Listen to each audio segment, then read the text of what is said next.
दोस्तों आपका स्वागत है एक बार फिर से आपके अपने YouTube चैनल पर। दोस्तों या तो आप सभी को पता है कि हरियाणा प्रदेश में केवल ग्रुप सी और ग्रुप डी के लिए एक बार सीईटी लिया गया है और जो दोबारा से नया सीईटी होना है आपका, इसमें कुछ भर्ती नियम बनाए जाने हैं। लेकिन हरियाणा कर्मचारी चयन आयोग की तरफ से अभी कोई भी भर्ती नियम नहीं बनाया गया। इसके अलावा जो सीईटी में संशोधन ऑलरेडी हो चुका है, तो हरियाणा प्रदेश में जो नया सीईटी है कराने की तैयारी में सरकार जुट गई है। यानी अगले सप्ताह होगी महत्वपूर्ण बैठक और उसमें की जाएगी सीईटी के लिए चर्चा। यानी इसमें आपकी क्या क्या चर्चा होगी, तो खिलाड़ियों के मुद्दे पर भी हो सकता है मंथन। इसके अलावा ग्रुप डी यानी वेटिंग जो लिस्ट है तैयार करने पर भी होगी चर्चा। हरियाणा कर्मचारी चयन आयोग ने नहीं बनाए भर्ती नियम, हाईकोर्ट ने 6 महीने में बनाने के दिए थे निर्देश। मुख्य सचिव विवेक जोशी के खिलाफ अवमानना याचिका दायर, यानी नियम बनाने पर होगा मंथन।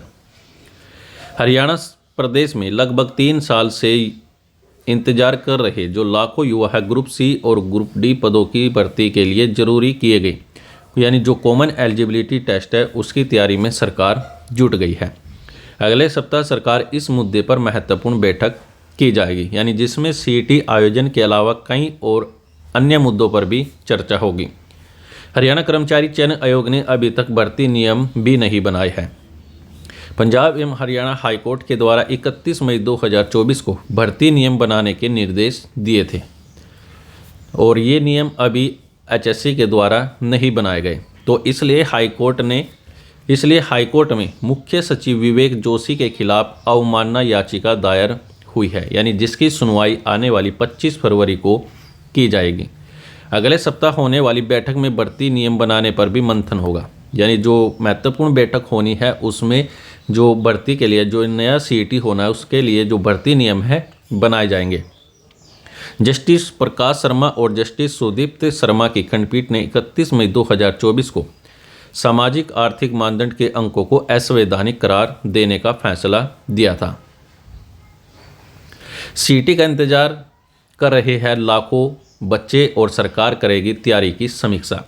यानी हरियाणा प्रदेश में ग्रुप सी और ग्रुप डी के लिए केवल अभी तक एक बार ही सीईटी का आयोजन किया गया है। यानी जो आपका ग्रुप सी के लिए जो पहला सीईटी था 5 और 6 नवंबर 2022 को हुआ था, मगर इसके लिए जो वन टाइम रजिस्ट्रेशन है इसको करना जरूरी था और उसके बाद ही आपका जो सीईटी होना था।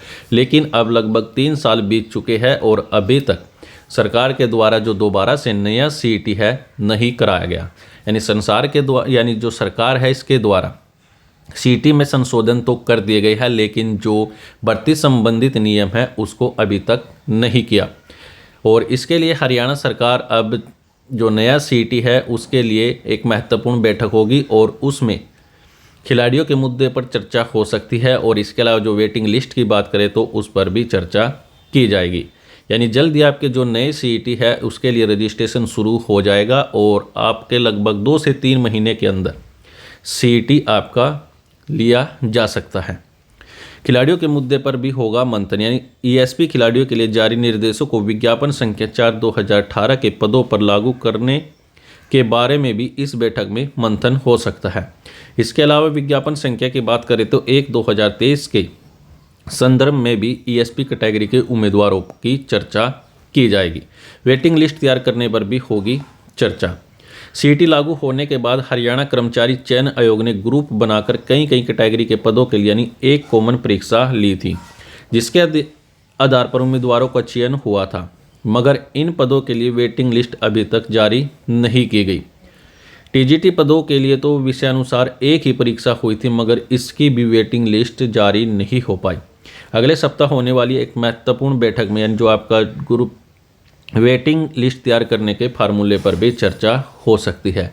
यानी सरकार अब जो नया सीईटी होना है इसकी तैयारी में जुट गई है और जल्द ही आपके जो रजिस्ट्रेशन है शुरू किए जाएंगे और उसके बाद जो आपका नया सीईटी है लिया जाएगा। और इस नए सीईटी में लगभग 15 से 16 लाख जो कैंडिडेट है हिस्सा लेंगे। तो दोस्तों यह थी आपकी सीईटी से संबंधित महत्वपूर्ण जानकारी। फिलहाल के लिए दोस्तों आज के लिए इस वीडियो में इतना ही।